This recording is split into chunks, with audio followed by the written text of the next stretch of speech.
हज़रात, लाला गांव के लोगों ने पड़ोसी का हक अदा नहीं किया। इतना जबरदस्त खर्च करके इतना अच्छा जलसा किया, लेकिन गांव के लोग सुनने नहीं आए। इतना सब कुछ हम लोगों पे हो रहा है, बर्बाद हो रहे हैं, जलील हो रहे हैं, फिर भी एहसास नहीं है। कामयाब कौन है? आज हम और आप अगर कोई इलेक्शन में जीत गया तो हम समझते हैं फला कामयाब हो गया। किसी की दुकान चलने लगी तो हम समझते हैं कामयाब हो गया, लेकिन कुरान कहता है कामयाब कौन है? अल्लाह फरमाता है मन युतिइल्लाह व रसूलह, जिसने अल्लाह की इताअत की, फरमा बरदारी की और उसके रसूल की फरमा बरदारी की, फ़क़द फ़ाज़ फ़ौज़न नज़ीमा, तो गोया कि वही बहुत बड़ा कामयाब हुआ। सबसे बड़ा कामयाब वही है जिसने खुदा की और उसके रसूल की फरमाबरदारी। कुछ लोग कहा थे कि अल्लाह का कहा करो और रसूल का काहे मिला दिया, रसूल को मिला दिया, शिर्क कर दिया। लेकिन उनको कुरान नजर नहीं आता। अल्लाह ताला ने कई मौके पे अपने रसूल को जिक्र किया है। एक जगह अल्लाह फरमाता है यग़नाहुमुल्लाहु व रसूलुहु, अल्लाह ने मुसलमानों को, सहाबा को गनी कर दिया और उसके रसूल ने गनी कर दिया। ये कुरान की आयत है, कोई हदीस नहीं। हदीस पढ़ो तो का कहता हूँ ज़ईफ है, कुरान को क्या कहोगे? अग़नाहुमुल्लाहु व रसूलुहु मिन फ़ज़लिही, अल्लाह ने और उसके रसूल ने उनको गनी कर दिया, मालदार कर दिया। एक जगह सयरल्लाहु अमलकुम व रसूलुहु, तुम्हारा अमल अल्लाह देखता है और उसका रसूल देखता है। यहाँ है मन युतिइल्लाह व रसूला, जिसने अल्लाह की इताअत की और उसके रसूल की इताअत की। लेकिन कुछ लोगों को रसूल से जलन है तो कहते हैं रसूल को क्यों मिला देते? तो हमें तो कुरान पे चलना है। बोलो बोलो भाई, मैं कुछ और पढ़ रहा हूँ। अल्लाह और अल्लाह के रसूल की जिसने फरमा बरदारी की वो कामयाब हो गया, और जिन्होंने नहीं कामयाबी की, नहीं इताअत की, उनका हाल। आदम अलैहिस्सलाम के एक लड़का था औज बिन उनुक, क्या नाम था उसका? कई फुट के रहा? 3333 गज का लंबा था। एक गज के हाथ के हो? बोलो यार, हमरा तुमरा गज 2 हाथ के होते और वो गज और लंबा था। 3333 गज का लंबा था औज बिन उनुक। ये बादल बादल जो उड़ते हैं ना, ये उनके कमर के बराबर राहत रहा। उसकी उंगली 3 गज की लंबी थी। हमारी तुम्हारी उंगली 2 इंच 3 इंच थी, और उसकी उंगली कई गज लंबी रहत रहा है? 3 गज की लंबी उंगली होती थी। और चौड़ी कितनी होत रहा है एक उंगली? चौड़ी कितनी थी? हमारी तुम्हारी उंगली 1 इंच चौड़ी, और उसकी उंगली एक उंगली 2 गज चौड़ी होती थी। पैर कैसे थे? लिखा है कि उसके खत्म होने के बाद उसकी पैर की जो ये हड्डी थी ना, घुटना से और यहाँ कदम तक, ये हड्डी दरियाए नील के ऊपर उस हड्डी को पुल बनाया गया। दरियाए नील कितनी लंबी चौड़ी दरिया थी, बड़ी चौड़ी दरिया। और मरने के बाद उसके पैर की हड्डी ही को रख दिया गया, वही पुल बन गई और उसी पे बरसहा बरस लोग जाते आते रहे। इतना बड़ा आदमी था, इतना लंबा तड़ंगा था, लेकिन जब उसने खुदा की नाफरमानी की तो अल्लाह ताला ने मूसा अलैहिस्सलाम से फरमाया, मूसा अब उससे जंग करो। जमाना आया मूसा अलैहिस्सलाम का, औलाद था, लड़का था आदम अलैहिस्सलाम का। जमाना आया मूसा अलैहिस्सलाम का, तो मूसा अलैहिस्सलाम के जमाने में उसने खुदा की नाफरमानी की तो अल्लाह ताला ने मूसा अलैहिस्सलाम से कहा, जाके उसे जंग करो, उसे मारो। तो मूसा अलैहिस्सलाम अपनी कौम को लेके गए उससे जंग करने। ए लड़के कहाँ जाते यार, बैठ जा मेरे भाई, 2 मिनट बैठ जा। ओफो, कहाँ फारसी बोली थे जो नहीं समझ में आओगे तो। बैठ जा मेरा बेटा, बैठ जा, बड़ी मोहब्बत से मौला साहब ने बुलाया है आप लोग, कम से कम इनकी कद्र करो। तो अपने मानने वालों को लेकर के गए उससे जंग करने के लिए। और जब मैदान जंग में मूसा अलैहिस्सलाम के साथियों ने औज बिन उनुक को देखा तो डर गए। कुरान में है कि उनके मानने वालों ने कहा था, इज़हब अंता व रब्बुका, मूसा तुम जाओ, तुम्हारा खुदा जाए, फकातिला, तुम दोनों जाकर के उससे लड़ो, इन्ना हाहुना कायदून, बेशक हम लोग दूर बैठ करके उसको देखेंगे, हम नहीं जाएंगे उसके सामने। एक बनी इसराइली सामने नहीं गया, और को चला जी उसके सामने, बताओ। और मूसा अलैहिस्सलाम करते बड़े थे, 10 हाथ के लंबे थे, और उनके पास लाठी रहे थे 10 हाथ के, बंदूक बंदूक लेके नहीं गिर रहे। लेकिन जब कौम ने साथ छोड़ दिया, लेकिन मूसा अलैहिस्सलाम ने अपने रब के ऊपर भरोसा किया और रब पर भरोसा करके आगे बढ़े और कूद कर एक लाठी उसके मारी तो कहां पहुंची, उनकी लाठी के घुटना था, और उसके घुटना पे जो मूसा अलैहिस्सलाम ने कूद कर एक लाठी मारी तो उसी लाठी से औज बिन उनुक गिरा और मर गया, हिलाक। पता चला इतना बड़ा जबरदस्त पहलवान, इतना बड़ा ताकतवर, लेकिन कामयाब नहीं हो पाया। क्यों? इसलिए कि उसने खुदा की नाफरमानी। और ऐसे ही दौलतमंद बहुत बड़ा एक था उनके जमाने में, जिसका नाम था कारून, बहुत बड़ा दौलतमंद। आज हमरे तुम्हारे घर में तिजोरी कोई के हुई, लालापुरम तो कोई के हुई, हमरे खन्नापुरम तो नहीं है कोई तिजोरी। और उसके यहाँ इतनी तिजोरियां थी, लिखा है कि तिजोरियों की कुंजियां ही इतनी थी कि कहीं, अच्छा हम और आप जब जाते हैं तो कुंजी साथ में लेके जाते कि नहीं जाते, ले जाते कि नहीं ले जाते, बोलो। कि तिजोरी के कुंजी पड़ोसी का दे के जाता, कोई दे के जाए पड़ोसी का कुंजी। इतनी कुंजियां थी उसके पास तिजोरियों की कि जब वो कहीं जाता था तो बताते हैं 40 ऊंट सिर्फ उसकी तिजोरी की कुंजियों के लादने के लिए होते थे। कितना खजाना रहा। लेकिन ऐसे दौलतमंद से हजरत मूसा अलैहिस्सलाम ने फरमाया, अहसिन कमा अहसनल्लाहु इलैक, ऐ कारून तुम अल्लाह के बंदों पर ऐसे एहसान करो जैसे खुदा ने तुम पर एहसान फरमाया। ज़कात 2 माल। देखो ज़कात न देने से 2 बीमारियां पैदा होती। कौन कौन? नंबर 1 पर बुखल, बखीली। और बखीली एक इतनी बुरी चीज है कि हजरत शेख सादी फरमाते हैं कि बखील अरबुअद ज़ाहिदो बहरोबर बहश्ती नबाशत बहुक्म खबर, कि बखील चाहे पानी पर इबादत करे चाहे खुशकी पर, हदीस के हुक्म से वो जन्नती नहीं होगा। तो ज़कात न देने से बखीली पैदा हो।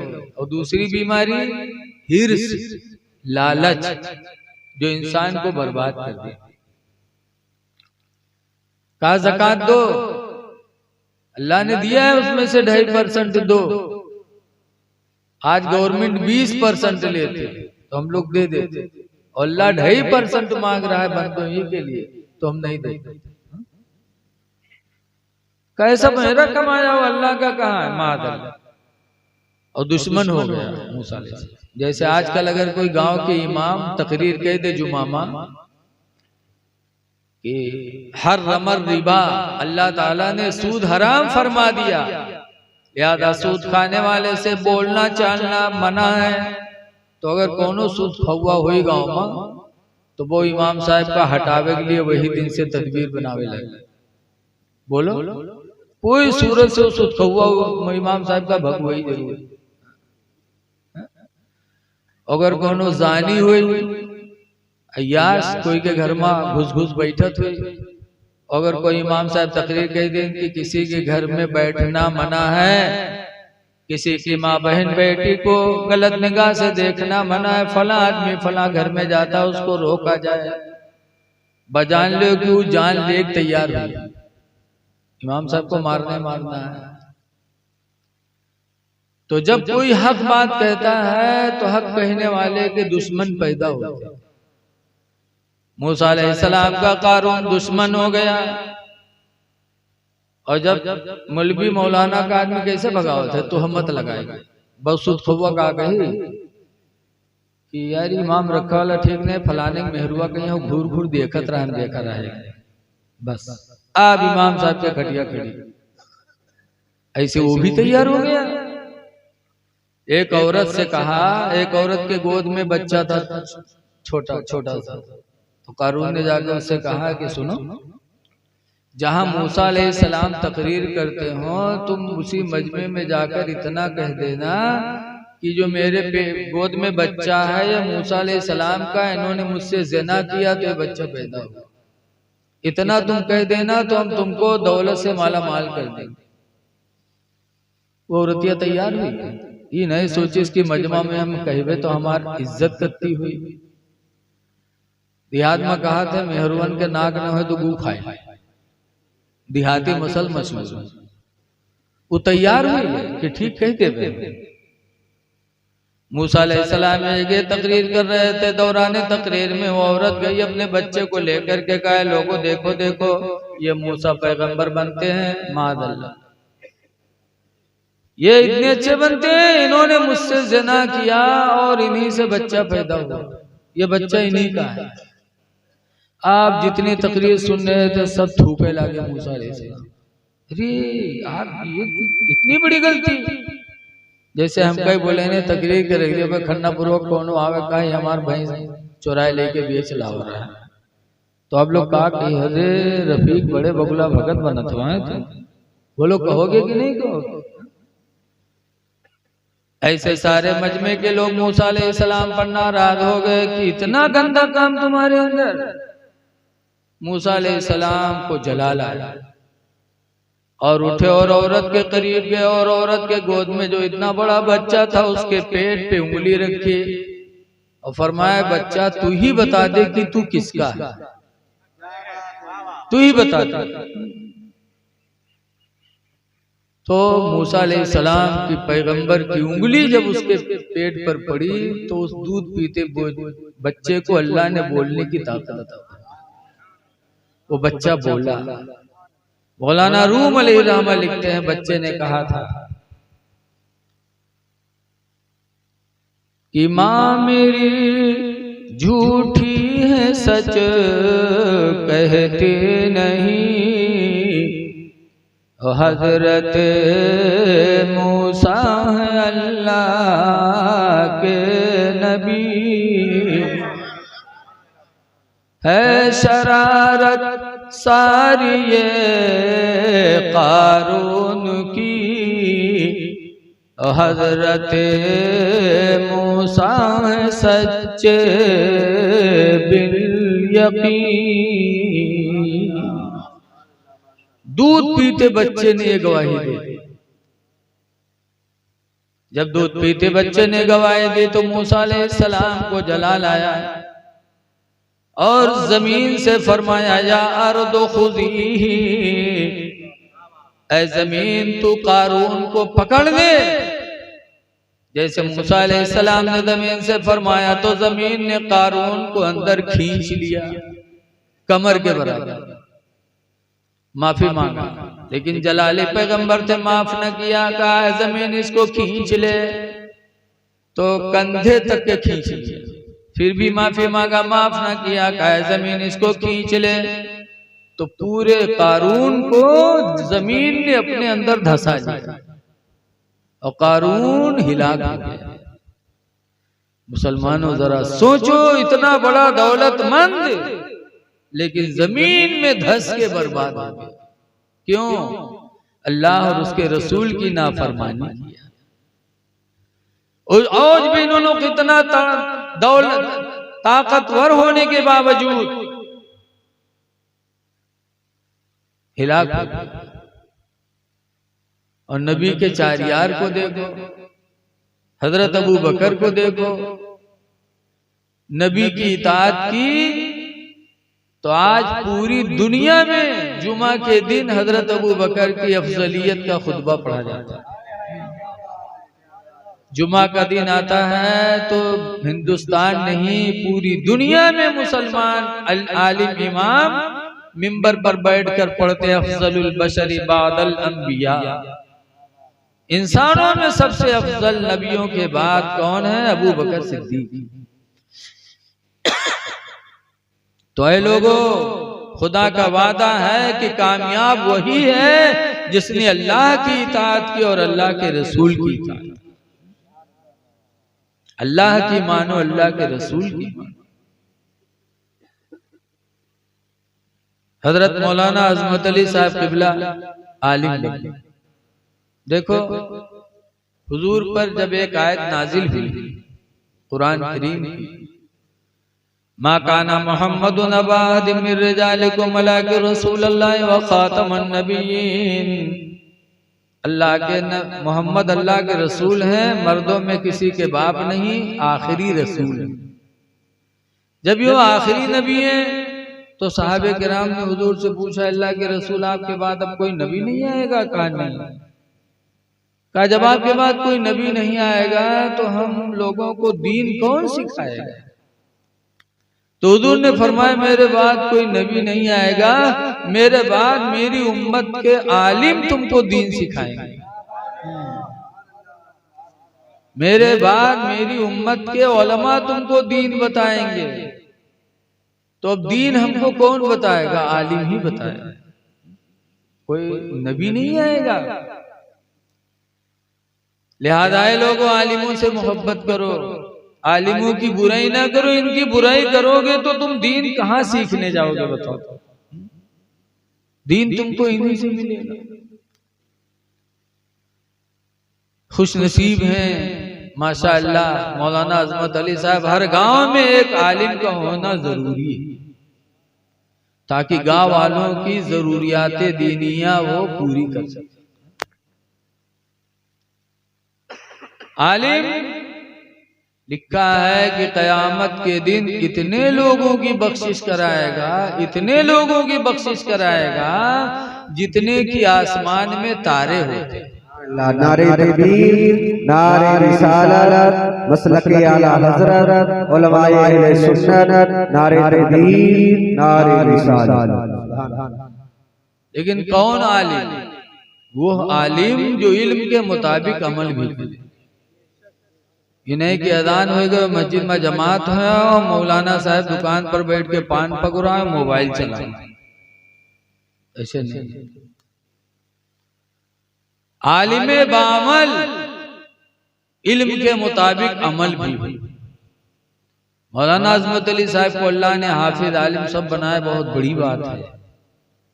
तो दुआ करो कि अल्लाह ताला इनसे दीन का काम ले ले।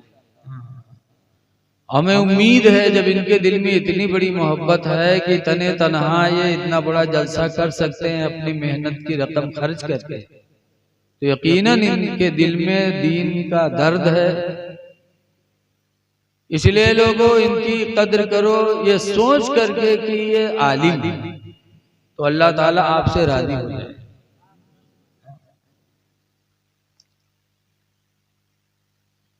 आलिम के ताल्लुक से बहुत सी रवायतें हैं। हदीस पाक में इन्नल्लाह युहासिबुल अब्दा फी यौमिल क़ियामा, कि क़यामत के दिन अल्लाह ताला एक बंदे का हिसाब लेगा। फरज्जह सय्यातुहु अला हसनातिही, तो उसकी नेकियां पर बुराइयां उसकी गालिब आ जाएंगी। नेकियां कम होंगी, बुराइयां ज्यादा होंगी। फयुमर्रा इलन नारे, तो जहन्नम की तरफ से लोग ले जाएंगे। तो अल्लाह फरमाएगा जिब्रील से, सल या जिब्रील, ए जिब्रील तुम इससे सवाल करो, नेकी तो नहीं किए लेकिन इससे पूछो। हल जलसा फी मजलिसिल आलिम फी दुनिया, क्या दुनिया में किसी आलिम के मजलिस में बैठा?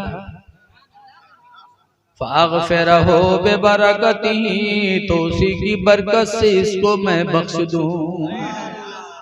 नेकियां तो नहीं है, पूछो।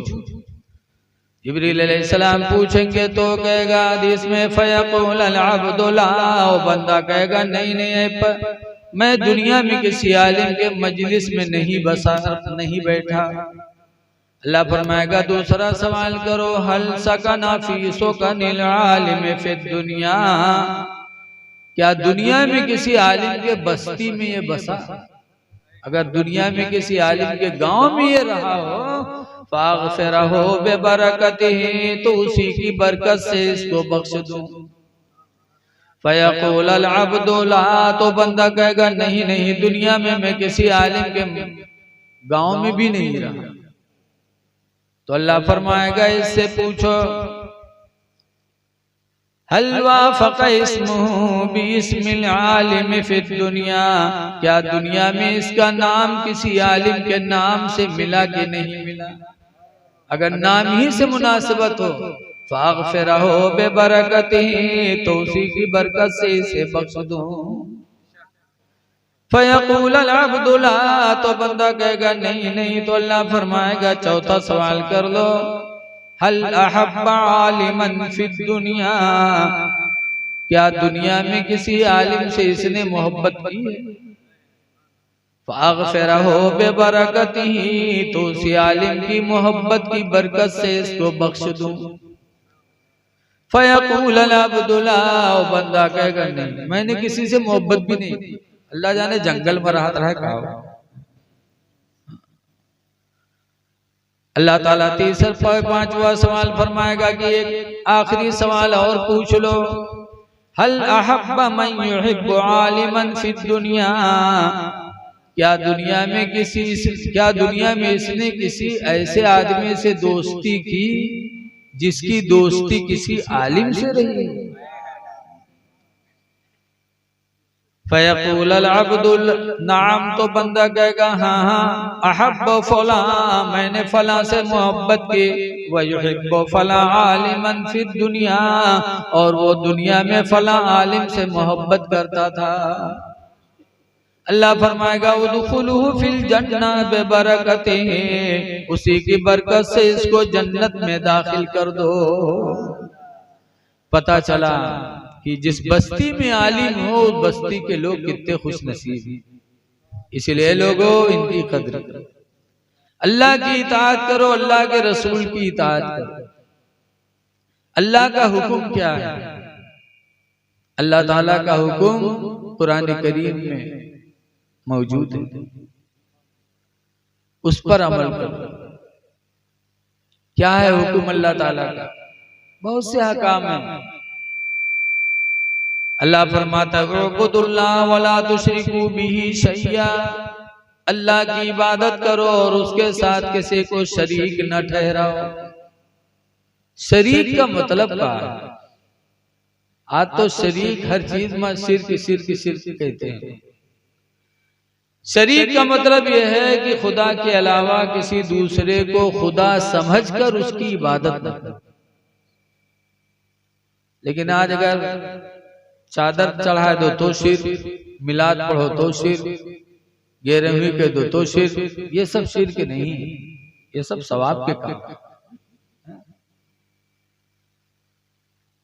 अल्लाह की इबादत करो, उसके साथ किसी को शरीक न ठहराओ। वबिल वालिदैन एहसाना, और माँ बाप के साथ अच्छा सलूक किया करो। ये अल्लाह का हुक्म है। एक जगह अल्लाह फरमाता है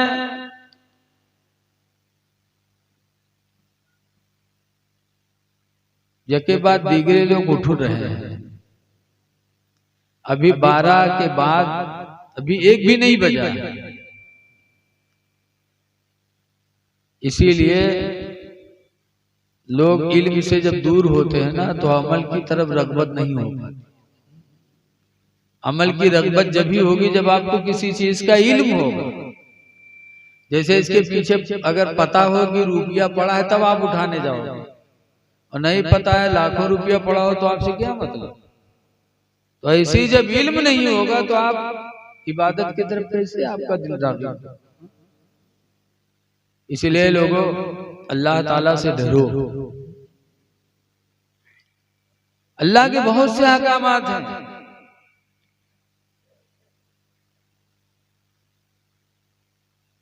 पहले ही सफा में अल्लाह फरमाता है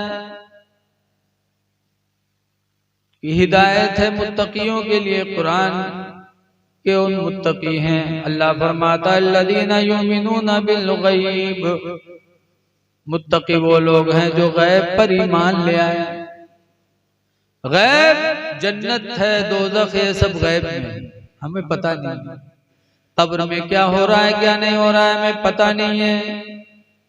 तो जो अल्लाह के रसूल ने फरमाया उस पर ईमान ले आओ तो समझ जाओ तुम मुत्तकी हो गए, परहेजगार हो गए। वयुकीमूना स्वलाह, और मुत्तकी परहेजगार वो है जो नमाजों को कायम करे। बगैर नमाज पढ़े कोई परहेजगार नहीं हो सकता। इसलिए अल्लाह की इताअत करो। जल्दी जल्दी दो एक बातें सुन लो, वरना हो सकता है कि बाद में ना शरीफ सुनने वालों के लिए भी कोई न मिले, एक के बाद दीगरे उठते रहेंगे।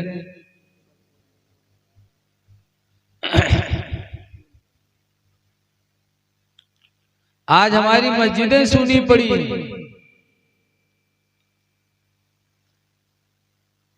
फिर अल्लाह की रहमत का हम इंतजार कर रहे हैं।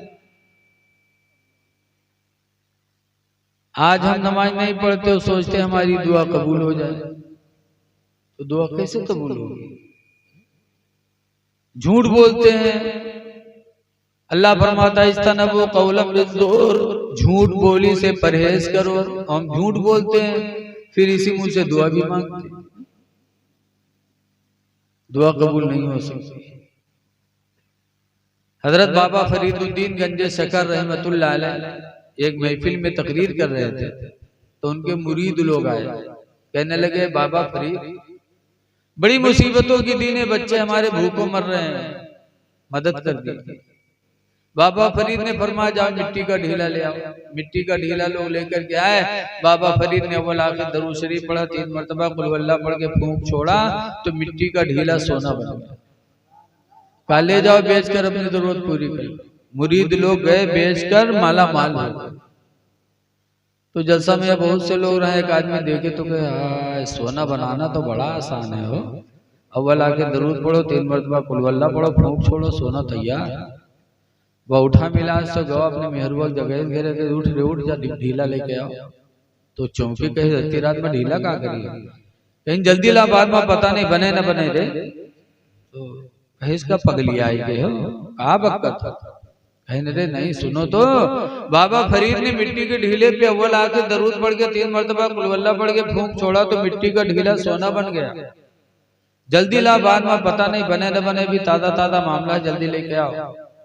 तो औरतिया उठियो खेते में बहुत बड़ा चिप्पा ढूंढी और चिप्पा लेके रखे। मर्दवा देखे तो कहे अरे तुझसे हम कह रहा ढीला तू चिप्पे उठा ले। तो कहे जल्दी करो बने तो चिप्पा चिहार बने, ढीला का है। तो वो सोचिस कि हाँ यार मेहनत तो वत्ते करे पड़ी। तो बस आंखें बंद की और पढ़िस, पढ़ के फूंक छोड़िस तक आंखें खोली तो देखिस वो चिप्पा वैसे धरा। तो सोचिस कि हो सकते कोनो गलती हो गई तो दोबारा ला पड़ी। दोबारा पढ़ के फिर फूंकिस, फिर देखिस, फिर वैसे। पढ़त पढ़त सवेर होएगा, मुंह में फेना आएगा, लेकिन उस चिप्पा में कोनो फर्क नहीं आया। तो उठा बाबा फरीद के पास गया, कहने लगा बाबा फरीद, आपने मिट्टी के ढीले पे अव्वल आके दरूद शरीफ पढ़ा, 3 मरतबा कुल वल्लाह पढ़ा, फूंक छोड़ा तो मिट्टी का ढीला सोना बन गया। हमें पूरी रात पढ़ते पढ़ते परेशान हो गए, लेकिन मिट्टी के चिप्पे में कोई फर्क नहीं आया। तो बाबा फरीद फरमाते, बेटा जो मैंने पढ़ा वही तूने पढ़ा है, लेकिन फर्क सिर्फ मेरी और तेरी जबान का है। कि अल्हम्दुलिल्लाह जिंदगी गुजर गई, कभी झूठी बोली मैंने अपने जबान से नहीं बोली। तो मैं मिट्टी को फूंकता हूँ तो अल्लाह सोना बना देता है। बेटा तू भी अपनी जबान को बुरी बातों से बचा ले तो अल्लाह ताला तेरी जबान में भी वही असर पैदा फरमा देगा। पता चला आज हमारी दुआएं नहीं कबूल होती है, क्यों? इसलिए कि हम रातों दिन झूठ बोलते हैं। ऐ लोगों, झूठ न बोलो। हदीस पाक में अस्सिद्क़ बिर्रुन, सच बोलना नेकी है, वस्सिद्क़ यहदी इलल जन्नह, और सच्चाई ये इंसान को जन्नत की तरफ लेके जाती है। सच न बोलो न तिजारत में भी सच न बोलो। सच्ची तिजारत करने वाले कहाँ हैं? हदीस पाक में अन उस्मान इब्न अफ़्फ़ान क़ाला क़ाला रसूलुल्लाह, हज़रत उस्मान गनी रज़ी अल्लाह ताला अन्हु से रवायत है, फरमाते अल्लाह के रसूल ने इरशाद फरमाया, अत्तुज्जारुस सादिक़ून, सच्ची तिजारत करने वाले लोग माल अंबिया यौमल क़यामा, क़यामत के दिन नबियों के साथ होंगे। नारे तकबीर, नारे रिसालत, मसलके आला हज़रत, उलमाए अहले सुन्नत, नारे तकबीर, नारे रिसालत। सच्ची तिजारत करने वालों का हश्र क़यामत के दिन अल्लाह ताला नबियों के साथ फरमाएगा। ऐ लोगों, सोचते हो कि झूठ बोलने में नफा नहीं मिलेगा, सच बोलने में नफा नहीं मिलेगा? देखा जाता है बहुत से लोग थोड़ी मेहनत करते हैं, लेकिन चंद दिनों में अल्लाह उन्हें माला माल कर देता। और कुछ लोगों को देखा जाता है कि रातों दिन परेशान रहते हैं, लेकिन गरीब के गरीब रहते हैं। क्यों? बरकत देने वाला अल्लाह है, रोज़ी में बरकत देने वाला खुदा है। इसलिए लोगों, तिजारत करो तो सच बोलो, झूठ न बोलो। कभी भी हो तो सच बोलो, अल्लाह ताला सच्चाई की बरकत से तुम्हें दुनिया में भी इज्जत देगा और आखिरत में भी इज्जत अता फरमाएगा। आज हमारी रोजी साफ सुथरा नहीं, हलाल हो या हराम। बहुत पहले मैं कानपुर तकरीर करने गया था, तो एक पत्रकार खड़े हुए थे, तो उन्होंने कहा था मौलाना तकरीर बाद में करिएगा, पहले एक सवाल का जवाब दीजिए। तुमने कहा बोलिए। तो कहे बताइए कि आज से 30-40 साल पहले इतने मौलाना नहीं रहा जितने मौलाना अब हुई गए, इतने मदरसा भी नहीं रहा जितने मदरसा अब खुल गए, इतने जलसे भी नहीं होते थे जितने जलसे अब होने लगे। तो बुराइयों को तो खत्म होना चाहिए, लेकिन बजाय बुराई खत्म होने की बुराइयां बढ़ती जा रही हैं। इतनी बुराइयां पहले नहीं थी जितनी अब है, ऐसा क्यों? तो हमने कहा इसका जवाब भी मेरे नबी ने बहुत पहले दे दिया।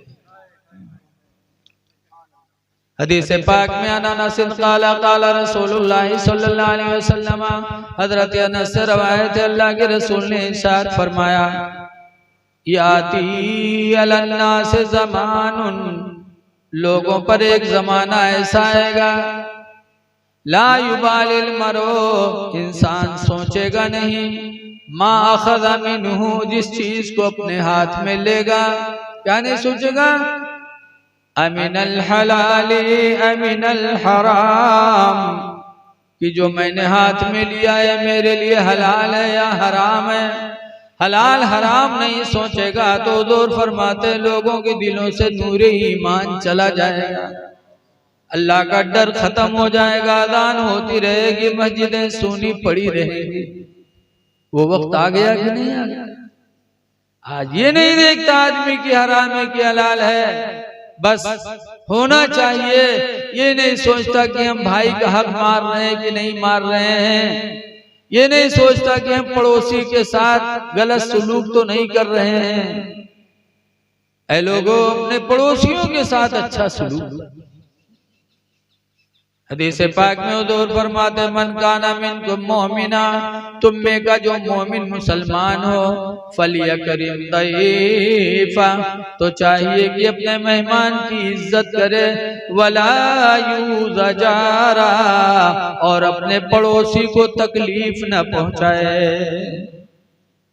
जो मुसलमान हो, मुसलमान की पहचान मेरे नबी ने बताई कि जो मुसलमान होगा अपने पड़ोसी को कभी तंग नहीं। आज नाली खोद